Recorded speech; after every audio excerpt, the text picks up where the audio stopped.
कैसे हैं आप लोग? ठीक हैं? चलिए, उम्मीद करता हूँ आप लोग मस्त होंगे। हम लोग भारतीय संविधान पढ़ रहे हैं, ठीक है। भारतीय संविधान या भारतीय राज्य व्यवस्था, ठीक है। उसमें हम लोगों ने कई सारी चीज़ें देख चुके हैं, ठीक है। जो वर्तमान में पढ़ रहे हैं, हम लोग राष्ट्रपति पढ़ रहे हैं, कार्यपालिका में राष्ट्रपति पढ़ रहे हैं, ठीक है। इससे पहले हम लोग क्या क्या देख चुके हैं? मूल अधिकार देख चुके हैं, राज्य के नीति निर्देशक तत्व देख चुके हैं। इसके बाद हम लोगों ने देखा है कि मूल कर्तव्य, नागरिकता देख चुके हैं, संविधान सभा देख चुके हैं और संघ एवं राज्य क्षेत्र, ये सभी टॉपिक पढ़ चुके हैं, ठीक है। भाग 1, भाग 2, भाग 3, भाग 4 पढ़ चुके हैं और संविधान सभा पढ़ चुके हैं। भाग 4 में जो मूल कर्तव्य जोड़ा गया 42वां संविधान संशोधन द्वारा, उसको पढ़ चुके हैं, ठीक है। हम लोगों ने शुरू किया है भाग 5, जिसे कहा गया संघ सरकार। संघ सरकार में एक पार्ट था जिसे कहा गया कार्यपालिका। कार्यपालिका में हम लोग राष्ट्रपति पढ़ रहे हैं, ठीक है। राष्ट्रपति, इससे पहले हम लोगों 2 वीडियो देखे, एक में देखे थे हम लोगों ने कार्यपालिका में जो शब्दावली आने वाली थी, ठीक है। जैसे प्रत्यक्ष लोकतंत्र, अप्रत्यक्ष लोकतंत्र, संसदीय व्यवस्था, संघीय व्यवस्था, ये सभी जो आने वाले थे शब्द, इसको हम लोग इससे पहले वीडियो में देख चुके हैं, ठीक है। और इसके बाद हम लोगों ने कल जो देखा था, इसके पहले ये देखे थे कि राष्ट्रपति से संबंधित जो अनुच्छेद थे, सभी अनुच्छेद नहीं देखे थे, लेकिन जो 52 से 62 तक जो मुख्य रूप से राष्ट्रपति के बारे में है, ठीक है, उसमें और किसी का वर्णन नहीं है, उसको देखे थे। नहीं, राष्ट्रपति से बहुत सारे अनुच्छेद संबंधित हैं, लेकिन वो दूसरे से भी संबंधित है, इस कारणवश उसको वहीं देख लिया जाएगा। लेकिन जो मुख्य रूप से केवल राष्ट्रपति से संबंधित है, उनको देखे, जो 52 से लेकर 62 तक थे, ठीक है। तो समान रूप से हम लोगों ने पृष्ठभूमि देख लिए थे, ठीक है। 52 में क्या था, 53 में क्या था, 54 में क्या था, इसके बारे में हम लोग देखें, ठीक है। केवल साधारण देखे थे कैसे कैसे था, और उसमें ज़्यादा बताया नहीं गया था। तो आज हम लोग एक एक अनुच्छेद लेकर बात करेंगे, ठीक है। जो छोटे अनुच्छेद हैं उसको देख लेते हैं, जो बड़े अनुच्छेद हैं, जैसे अनुच्छेद 53, जिसमें शक्तियों के बारे में बताया गया। सभी प्रकार की शक्तियाँ हैं, लगभग 6-7 शक्तियाँ जो भी हैं, विधायी शक्तियाँ, कार्यपालिकी शक्तियाँ हो गया, वित्तीय शक्तियाँ, सैन्य शक्तियाँ, कूटनीतिक शक्तियाँ, आपातकालीन की जितनी भी शक्तियाँ हैं, इसके बारे में बताया गया। और अनुच्छेद 55 में जो निर्वाचन की प्रक्रिया है, ठीक है, अप्रत्यक्ष लोकतंत्र, एकल हस्तांतरणीय प्रणाली, गुप्त मतदान, ये जो व्यवस्था ये काफ़ी लंबी है, ठीक है। इसको हम देखेंगे। जो बड़े अनुच्छेद हैं उसको बाद में देख लेंगे, छोटे छोटे पहले देख लेते हैं, फिर बड़े को धीरे धीरे करके उसको कंप्लीट कर दिया जाएगा, ठीक है। तो हम लोग अब आज थोड़ा एक एक अनुच्छेद लेकर देखेंगे। चलिए आइए देखते हैं, ठीक है। 52 से शुरू करते हैं, चलिए।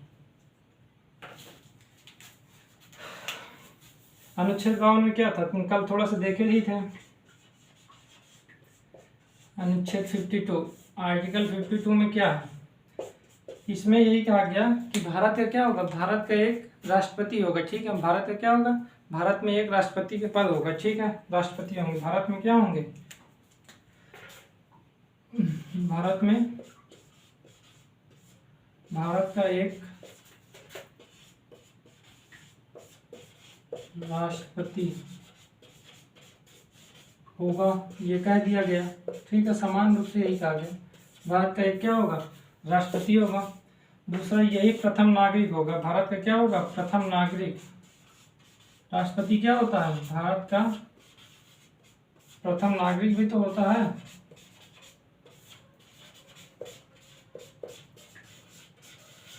प्रथम नागरिक हमारा कौन है, भारत का प्रथम नागरिक राष्ट्रपति होता है। जो प्रथम नागरिक होता है, जो सबसे उच्च पद पर बैठा होता है, संवैधानिक रूप से जो सबसे उच्च पद पर होता है, वही होता है भारत का। भारत का मतलब कहीं का भी वही प्रथम नागरिक ही होता है, ठीक है।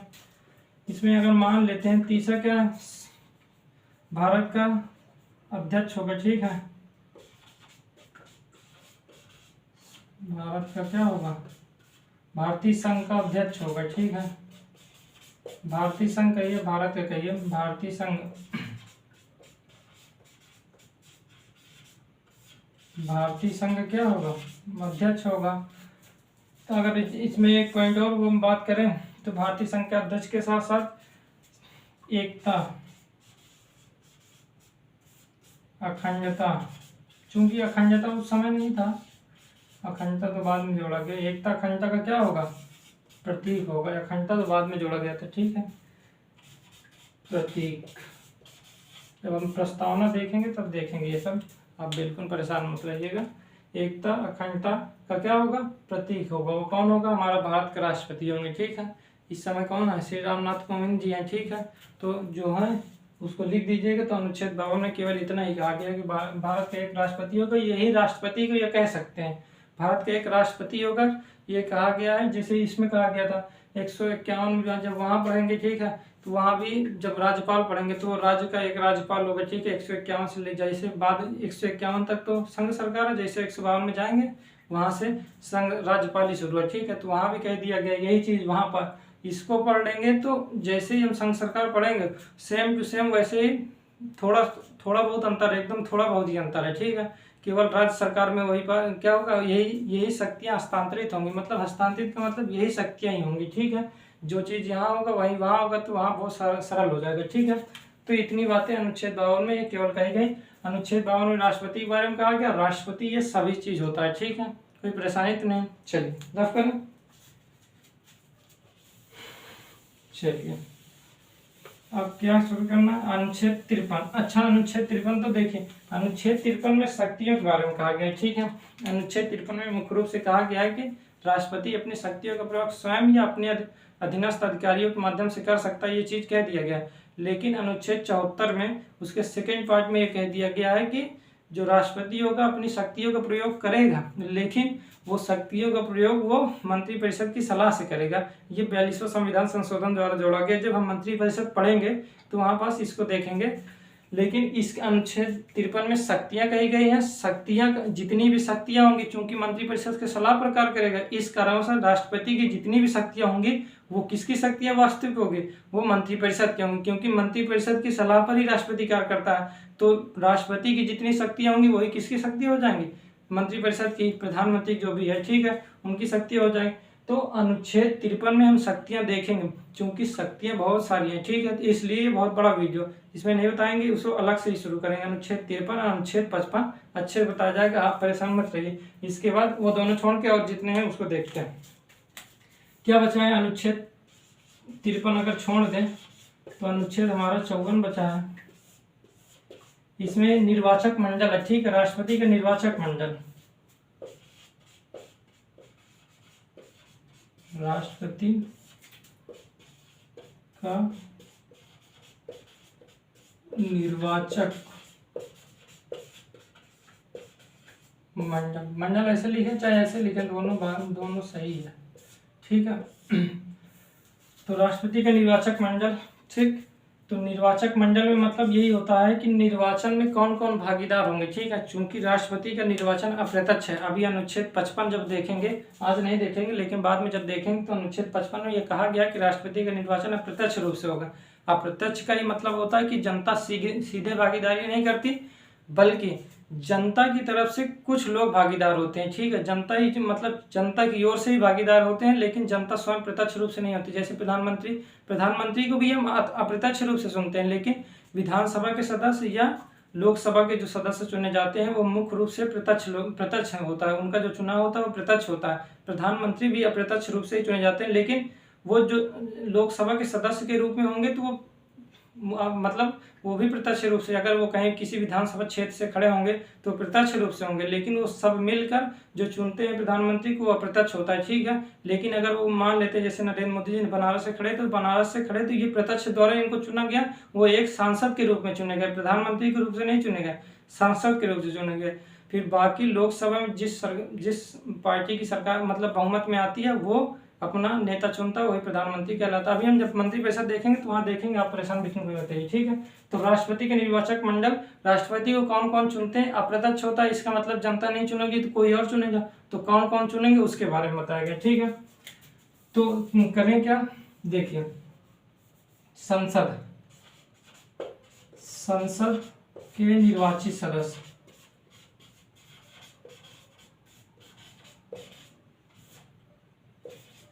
जितना भी निर्वाचन होगा राज्यसभा और लोकसभा, ठीक है। राज्यसभा ले लीजिए, RS लिखें, RS राज्यसभा, और लोकसभा के जो निर्वाचित सदस्य होंगे, मनोनीत नहीं, ठीक है, क्योंकि लोकसभा में 2 लोग मनोनीत होते हैं और राज्यसभा में 12 लोग, ठीक है। इस कारणवश वो नहीं, क्योंकि वो राष्ट्रपति द्वारा ही मनोनीत होते हैं, तो वो सदैव अगर निर्वाचन होगा तो वो राष्ट्रपति के पक्ष में ही देंगे, इस कारण से वो लोग नहीं करते, ठीक है। तो राज्यसभा और लोकसभा के क्या होंगे, निर्वाचित सदस्य, जो जनता द्वारा चुने गए होंगे वही सदस्य क्या होंगे, भाग लेंगे, ठीक है। चलिए दूसरा क्या है, दूसरा ये कह दिया गया कि जिस राज्य में विधानसभाएं हैं, ठीक है, विधानसभाएं राज्य में होती हैं तो विधानसभा के क्या होंगे, निर्वाचित सदस्य। विधान सभा के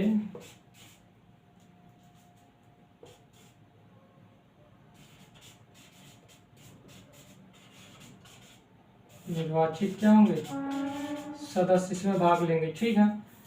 संसद के निर्वाचित सदस्य तथा संसद का मतलब हो गया, संसद में कितने सदन होते हैं, 2 सदन, राज्यसभा और लोकसभा। राज्यसभा और लोकसभा के निर्वाचित सदस्य। विधानमंडल में 2 सदन होते, हर जगह नहीं है 2 सदन, हर जगह नहीं है, कुछ ही स्थान पर, ठीक है। तो विधानसभा ही कहा जाता है। विधानमंडल में भी विधान परिषद और विधानसभा होता है, लेकिन सभी जगह क्या है, विधान परिषदें नहीं है, इस कारण से विधानसभा। तो विधानसभा के निर्वाचित सदस्य, विधानसभा के जो भी लोग चुने गए होंगे जनता द्वारा, क्योंकि विधानसभा में राज्यपाल भी एक व्यक्ति को क्या कर सकता, मनोनीत कर सकता है, तो वो व्यक्ति शामिल नहीं होगा। और जो जनता द्वारा चुने गए होंगे, जितने भी विधायक चुने गए होंगे, वो लोग भागीदार होंगे, ठीक है, सभी राज्य के। 2 हो गया। तीसरा में ये कह दिया गया कि जो केंद्र शासित प्रदेश दिल्ली है, ठीक है, दिल्ली और पुडुचेरी, ठीक है,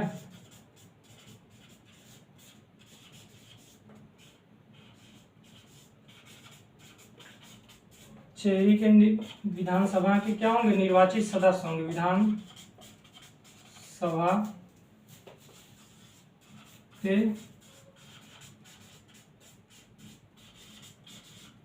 निर्वाचित सदस्य इसमें भाग लेंगे, ठीक है। इसे कब किया गया, इसे किया गया है 70वां संविधान संशोधन हुआ था, कब हुआ था, ठीक है, 1992 में, ठीक है। तब कर दिया गया कि दिल्ली और पुडुचेरी विधानसभा के जितने भी निर्वाचित सदस्य होंगे, ठीक है, दिल्ली में जो विधानसभा बनी वो 239A के तहत बनी है, जो पुडुचेरी में बनी है 239 के तहत बनी है, ठीक है। जो इसके बाद यहाँ विधानसभाएं, ठीक है, केंद्र शासित प्रदेश है, दिल्ली और पुडुचेरी केंद्र शासित प्रदेश है, लेकिन यहाँ विधानसभाएं, इस कारण से क्या होंगी, इनके भी जो निर्वाचित सदस्य होंगे वो लोग भाग लेंगे। देखिए जम्मू कश्मीर में भी क्या है, केंद्र शासित प्रदेश है, वहाँ भी क्या हो गया, 239A के तहत ही क्या किया गया है, 239 अनुच्छेद है। जब हम वहाँ देखेंगे, जब पढ़ेंगे केंद्र राज्य संबंध देखेंगे तो वहाँ देखेंगे, ठीक है। उसमें ये कह दिया गया है कि मतलब वहाँ पर जम्मू कश्मीर में भी ये कहा गया कि वहाँ पर जम्मू कश्मीर, लद्दाख में नहीं, विधानसभा होगी, ठीक है, 239A के तहत, जो पुडुचेरी के तहत हुआ, ठीक है, वहीं पास होगी। लेकिन मंत्रियों का अलग अलग, यहाँ 15% होंगे, वहाँ 10%, हम वहाँ देखेंगे, परेशान बिल्कुल मत रहिए, ठीक है। तो जो पुडुचेरी है, पुडुचेरी के तहत 239 के तहत, तो इसी प्रकार जम्मू कश्मीर में भी जो अनुच्छेद 239 तहत ये कह दिया गया कि वहाँ विधानसभा होगी, ठीक है। विधानसभा, जब विधानसभा होगी तो उनके विधानसभा जो चयनित होंगे, निर्वाचित होंगे, वो लोग भी तो राष्ट्रपति में भाग लेंगे, ठीक है, चूंकि अभी वहाँ चुनाव हुआ नहीं, ठीक है, चुनाव तो हुआ नहीं वहाँ, तो जब चुनाव ही नहीं हुआ तो अभी वो भाग लेंगे ही नहीं। लेकिन वहाँ पर सीट तय कर दी गई है, 114 सीटें पूरी विधानसभा की हैं, ठीक है, जिसमें 90 सीटें इधर की हैं और 24 सीटें छोड़ दी गई हैं, 24 सीटें पीओके की हैं, ठीक है, 90 सीटें ये कह दिया गया है कि जम्मू और कश्मीर के हैं, ये दोनों मिला के, ठीक है, अलग अलग सीटें हैं।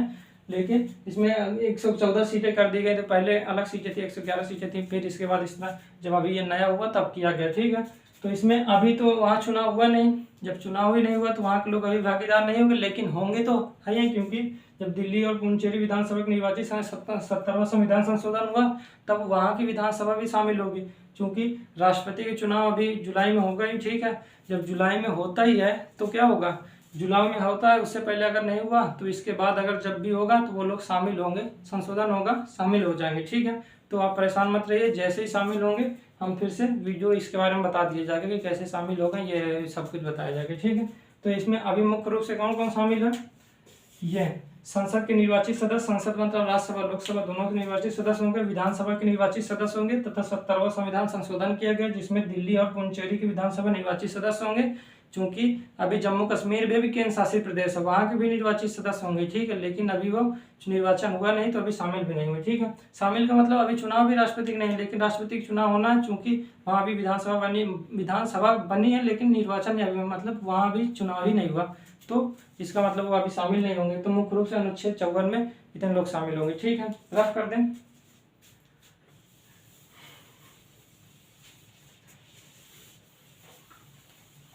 चलिए आगे देखें, चूंकि अनुच्छेद 55 हमको देखना नहीं है, अनुच्छेद 55 हम देखेंगे क्योंकि निर्वाचन की प्रक्रिया है उसको अच्छी तरीके से देखेंगे।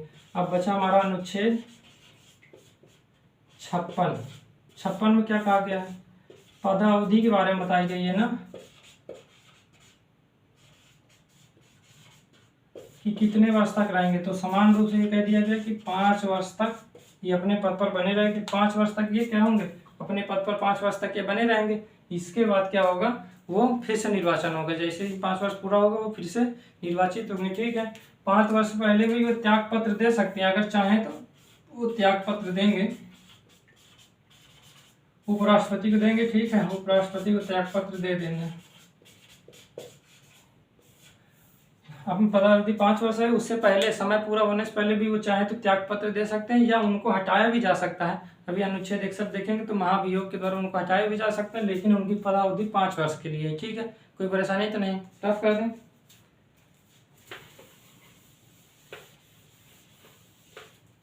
अब क्या है? अनुच्छेद 57। अनुच्छेद 57 क्या है? पुनर्निर्वाचन के लिए। ठीक है, पुनर्निर्वाचन।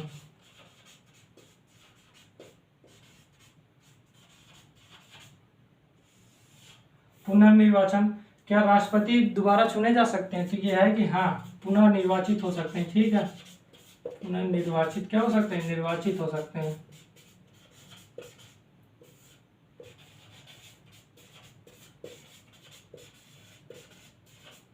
हो सकते हाँ, पुनर्निर्वाचित हो सकते हैं। कोई भी राष्ट्रपति एक बार बना, राजेंद्र बाबू बने ये। ठीक है, तो जब पुनर्निर्वाचित का मतलब यही हो गया कि एक बार अगर लड़े, दोबारा अगर लड़ना है, मतलब फिर से राष्ट्रपति पद के लिए बने रहना है, तो फिर इसके बाद चुनाव लड़ना पड़ेगा। ठीक है, अपना नामांकन भरना पड़ेगा।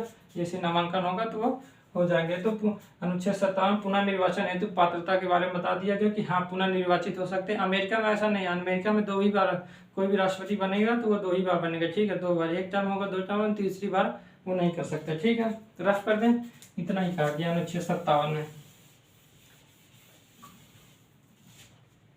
अनुच्छेद 58 58 इसमें क्या कहा गया है? योग्यताएं के बारे में बताई गई, अर्हताएं के बारे में बताई गई। ठीक है, कि राष्ट्रपति की मतलब राष्ट्रपति बनने के लिए क्या क्या योग्यताएं आपके अंदर होनी चाहिए। ठीक है, तो उसको देख लें क्या कहा गया है इसमें क्या कहा गया है? इसमें कहा गया योग्यताएं।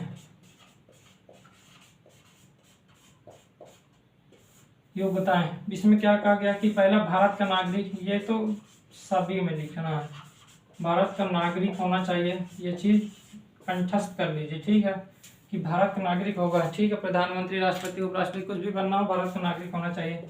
दूसरा क्या होना चाहिए? भारत का नागरिक तो होना ही चाहिए। दूसरा ये कह दिया गया कि देखिए 35 वर्ष की आयु पूर्ण किया रहना चाहिए। ठीक है,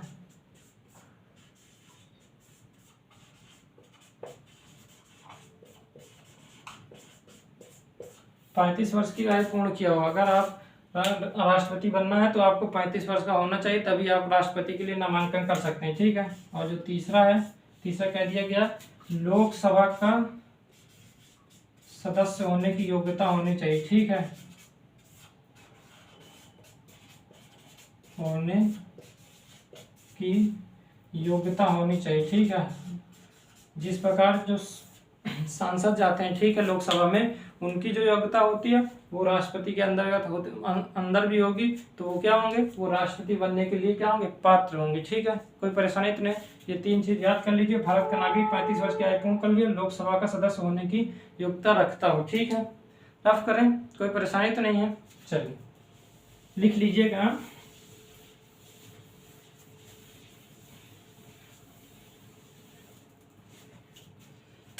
अब एक है अनुच्छेद हमारा 58 हो गया है, कितने 57 तक हो गया, 58 59।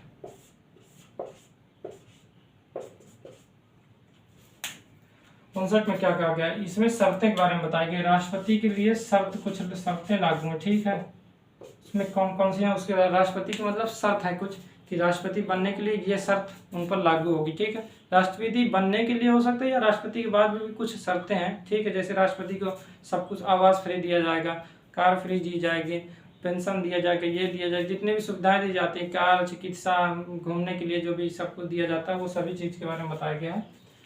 तो अनुच्छेद 59 में क्या कहा गया है? पहला ये कह दिया गया कि देखिए, आप किसी भी संसद या विधान मंडल के सदस्य नहीं होंगे। संसद या विधान मंडल के सदस्य नहीं होंगे, ये कहा गया। ठीक है, कि संसद और विधानमंडल के सदस्य नहीं होंगे। संसद का मतलब इसमें लोकसभा और राज्यसभा, इसमें क्या होगा? विधानसभा और विधान परिषद। ठीक है, दोनों होगा। जहाँ जहाँ विधान परिषद है वहाँ भी, जहाँ विधान परिषद नहीं है तो वहाँ विधानसभा। ठीक है, तो संसद और विधानमंडल के सदस्य नहीं होंगे। ठीक है, यदि आगे इसमें कहा गया है कि यदि सदस्य होंगे तो जिस दिन से वो राष्ट्रपति की शपथ लेंगे उस दिन से ये सीट खाली हो जाएगी। ठीक है, संसद में जो भी सीट भरी होगी अगर होंगे, या विधानमंडल में जो भी सीट भरी होगी वो खाली हो जाएगी। फिर से सुनिए, संसद और विधानमंडल के राष्ट्रपति बनने के लिए शर्त यह है कि संसद या विधानमंडल के सदस्य नहीं होने चाहिए। मान लेते हैं है वे व्यक्ति संसद या विधानमंडल का सदस्य नहीं होने चाहिए, ये तो है।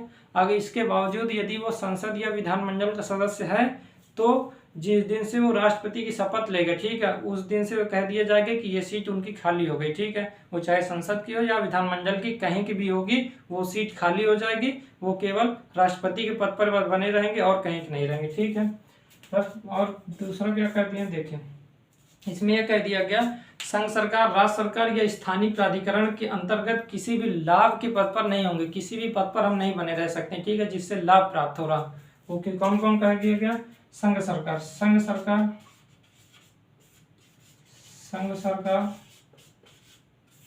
राज्य सरकार और स्थानीय प्राधिकरण भी होता है। ठीक है, स्थानीय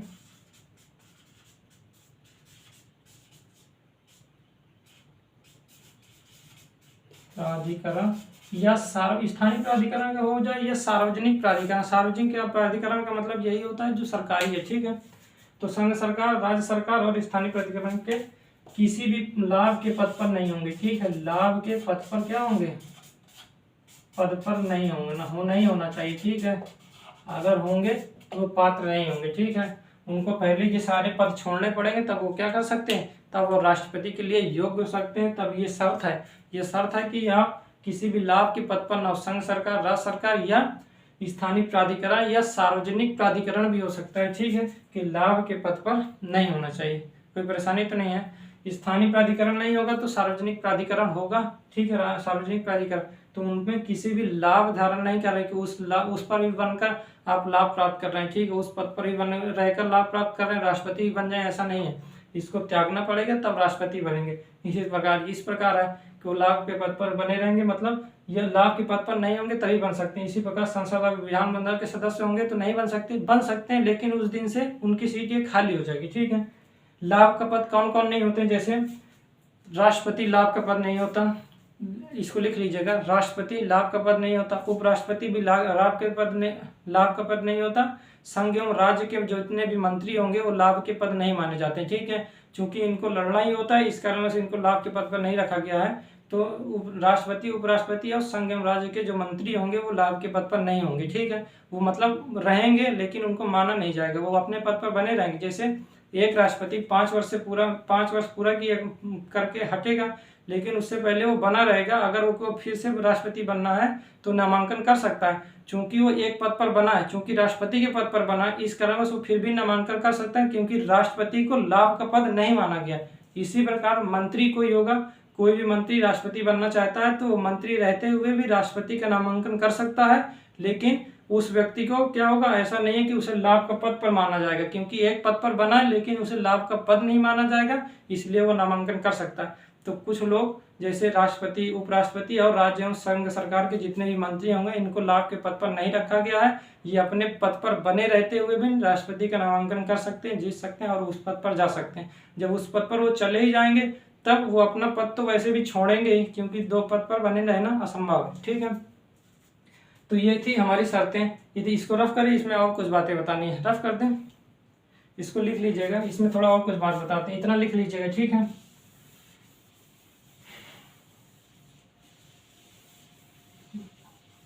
ये है हमारी शर्त इसमें बाद में ये है कि देखिए, बाद में आपको ये कहा जाएगा कि आपको फ्री आवास मिला जाएगी, तो सब ठीक है, ठीक है।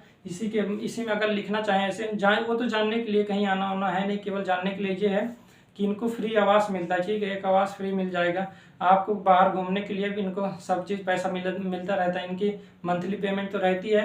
जो पेंशन बनेगी, इनकी पेंशन जो महीने में जितनी पेमेंट मिलती थी उसका 50% इनको पेंशन भी दी जाती है, ठीक है। ये सभी व्यवस्थाएं, चिकित्सा सुविधा फ्री रहती है, ट्रैवल सुविधा फ्री रहती है, ठीक है। कहीं भी रहना, फ़ोन, ये जितनी भी फ़ोन ऑन करने, ये सभी फ्री रहते हैं, ठीक है। ये सभी चीज़ें ड्राइविंग करें या स्वास्थ्य के लिए हो गए या फ़ोन के लिए हो गए, ये सभी चीज़ फ्री है। आवास भी इनको फ्री, कार भी फ्री, ये सभी चीज़ इनको फ्री ही रहती है, ठीक है, मतलब मुफ्त में ही मिलती है। और जब रिटायर होंगे, जब इनका कार्यकाल पूरा होगा, तो पेंशन जो मिलेगी इनको 50%, जितनी भी महीने की, जितनी प्रति माह जितनी भी वेतन मिल रही होगी उसका 50% इनको दिया जाएगा। जब वो ख़त्म हो जाएंगे, जब मतलब यदि उनकी मृत्यु हो गई है, तो उनकी जो वाइफ होंगी, पत्नी होंगी, उनको जो पेंशन उनको मिल रही होगी राष्ट्रपति का, उसका आधा कर दिया जाएगा, ठीक है। जैसे 50% होगा तो 25% उनके पत्नी को पेंशन मिलने लगेगी। उनको भी सुविधाएं मिलती हैं, ठीक है, उनको भी थोड़ा थोड़ा सुविधाएं कुछ दिया जाती है, लेकिन राष्ट्रपति से कम दिया जाता है। जैसे उनकी मृत्यु हो गई तो जो उनके परिवार को जो सुविधा मिलती है वो कम होती है, पत्नी को 25% ही पेंशन के रूप में मिलती है, ठीक है। फिर इसके बाद और भी कई सारी सुविधाएं दी जाती है। महीने के नहीं, वार्षिक पैसा दे दिया जाता है। महीने का पेंशन दिया जाता है, वार्षिक कुछ पैसा दिया जाता है केवल घूमने के लिए, ऐसे के लिए, ठीक है। तो ये हमारी थी शर्तों में, ठीक है। शर्त में एक शर्त ये है कि कोई भी राष्ट्रपति तभी बन सकता है जब 50 लोग समर्थित करते हो, ठीक है, उनका समर्थन करते हो, और 50 लोग प्रस्तावित करते हो। प्रस्तावित, अनुमोदन होता है, ठीक है, अनुमोदन या प्रस्तावित।